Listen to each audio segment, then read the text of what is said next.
See, let me tell you something about readings. Readings are subject to interpretation by human beings, and human beings are not perfect. Human beings can make mistakes. See, I had someone recently come to me about a situation, and after I spoke to them without doing a reading, I gave them my advice. The person went and got a reading. Now, the reading was promising. It said some great things. This guy was dealing with a woman, and I said, I don't trust her. Lo and behold, the guy goes to sleep. After he got the reading was great. He was told all these beautiful things, and I said, I don't trust the woman.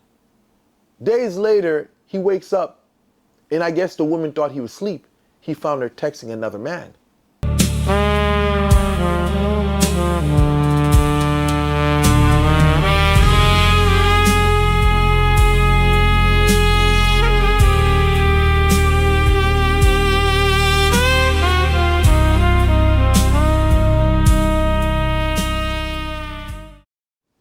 I would say use readings as a side note. Do not make that the exact truth for yourself, because there's been plenty of people that have looked very stupid because they went off of what a reader has said. There's many people who have destroyed their relationships going off of what someone told them in a reading. I'm not knocking readings. I'm not saying that, readings are bad. But I would say you want to be very careful and take what you hear with a grain of salt. A lot of people who claim to be under spiritual attack, they're not aware of other factors that can be attributed to why they feel the way they feel. See, when you listen to a lot of these people that talk, sometimes they sound like they're going crazy. And the thing is, I tell people, don't just look at one person and say, oh, I had a dream about them and they're doing something to me. This is why I feel the way I feel. See, there's so much energy around you. There could be numerous reasons why you feel you're under spiritual attack.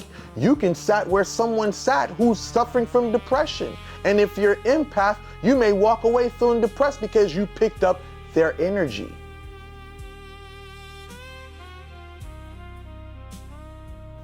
Before you go out there and point the finger and say, this person is doing work on me, that person is doing work on me, make sure you're not an empath.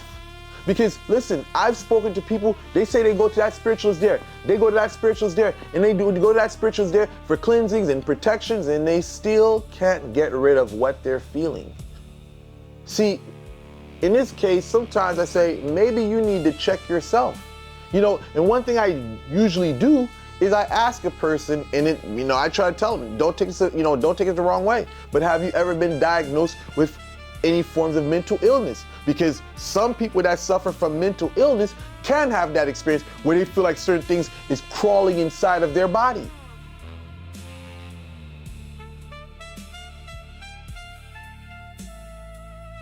Or sometimes they get a feeling of, I don't know why I'm tasting this, so you got to make sure, even on that level, that there's nothing wrong with them up here. Because it doesn't matter how much cleansings and baths you do, they're always going to have this delusion that something is wrong with them.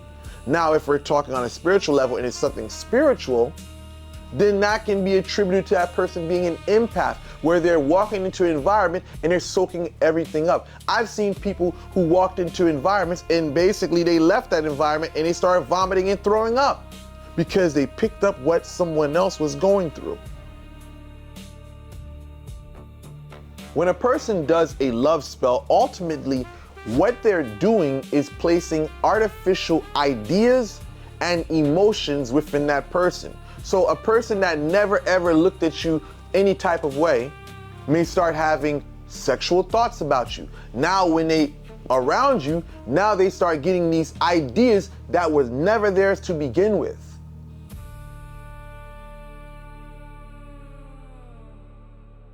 Love spells work on a subjective level. They work on the feelings, the thoughts, the ideas.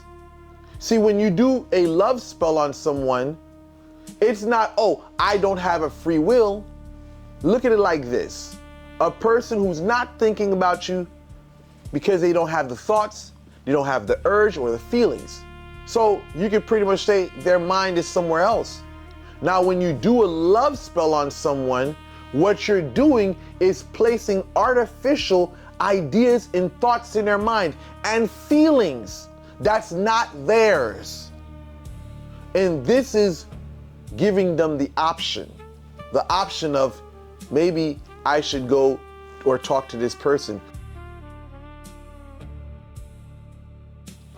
See, if you're going to date a spiritual person, you got to be a very spiritually strong person, because those people that you're getting involved with, they may have enemies.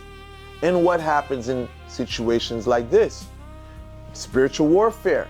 When they have spiritual warfare, most of the time, they don't care who they go after. Anyone standing next to you, just like you see in the streets, it's no different. In the streets, two people are beefing, they may go after your family, right? They may go after that individual's family. Same thing with spiritual warfare. A person see you posted up online with your boyfriend, your girlfriend, what they do? They run and take the picture and they go over there, to settle their odds. I'm just saying. So you got to be on your P's and Q's. When you dating a witch and a sorcerer, listen, you got to be spiritually strong, because they have opposition. And now you placing yourself in a way, you're putting yourself in the crosshairs of spiritual warfare.